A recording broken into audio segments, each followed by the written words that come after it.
My name is Anabelle Caldwell, and I'm a junior at Taos High School and a member of the True Kids One Youth Council.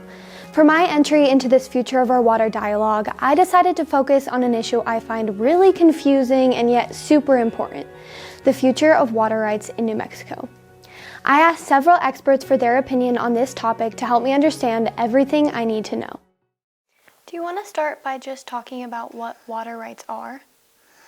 Water rights are an opportunity that is afforded by the state to use for our benefit water based on our ability to divert and to put to use. Water rights are founded on these principles. One is called the doctrine of prior appropriation, and that simply means whoever was the first person to use water established the first and oldest right to use that water. And the other important doctrine in a place like New Mexico is called the doctrine of beneficial use. And this is one that's gotten us, I think, into a lot of trouble, because what the doctrine of beneficial use says is that in order to maintain your water right, you have to use it. For instance, on our acequia, in this case my great-great-grandfather worked with many of his in his community to divert water from a stream to put into the acequia that established that right and opportunity once the U.S.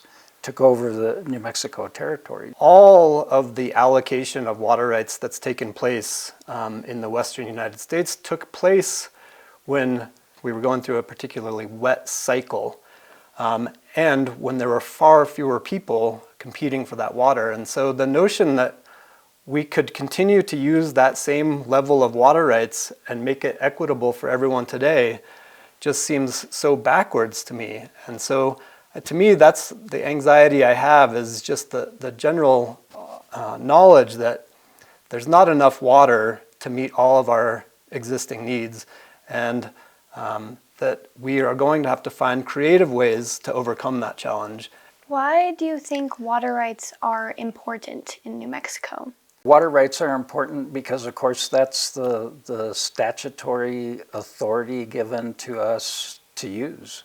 In other words, if that statutory language did not exist, then it would probably, flow to some other place.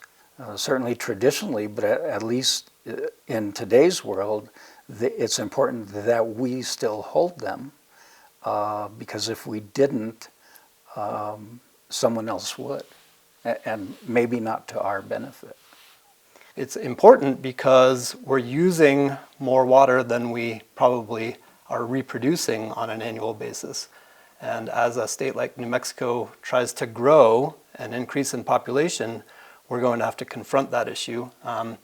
And where we have a very traditional land-based culture, and a lot of the connection to the land requires water and involves uses like agricultural use, we also risk losing a lot of the character and culture that a state like New Mexico has and possesses. Knowing that our water resources are becoming more and more limited, do you see ways that water rights could be used in more sustainable ways? Going back to those concepts of prior appropriation and beneficial use, we've created a system and this exists in most Western states, where water users are encouraged to use their water so that they don't lose their water rights. And sometimes the way water users use their water involves sometimes inefficient uses or wasteful uses. And so, I'd like to think we could sort of correct that once appropriate doctrine and make it more right-sized for today's purposes. We, in an acequia culture, actually practice that pretty much on a yearly or annual basis, where we share water, so that if there isn't enough, that water is basically, in our case, shared in the number of days where it moves back and forth across the system based on agreement to do that, rather than leaving someone high and dry, so to speak.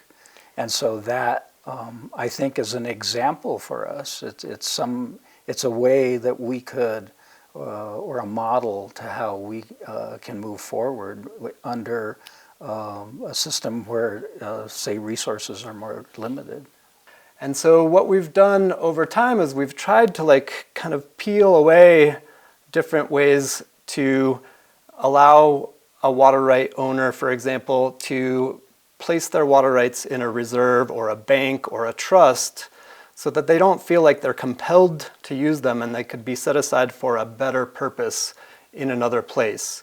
And so that kind of concept about temporary placement of water rights for different uses, or sometimes what's called water rights banking, could be a really important kind of trajectory for us to look towards for use of water.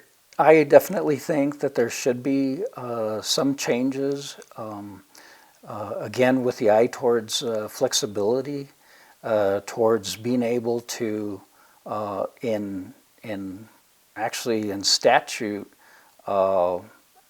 put in place language that allows us to share without fear of losing that resource. Though there's still a lot about water rights that I don't understand, starting to dive into this complicated topic is crucial to understanding the importance of water rights in the future of New Mexico's water. We must work to maintain our water rights and develop sustainable practices for them that correspond with the decreasing availability of water in our state. I hope we can use some of the creative ideas articulated in the video, such as water rights banking and keeping our rights without overusing our resources, to help in the decision making for how water rights will be used in the years to come. What do you think about the future of water rights in New Mexico?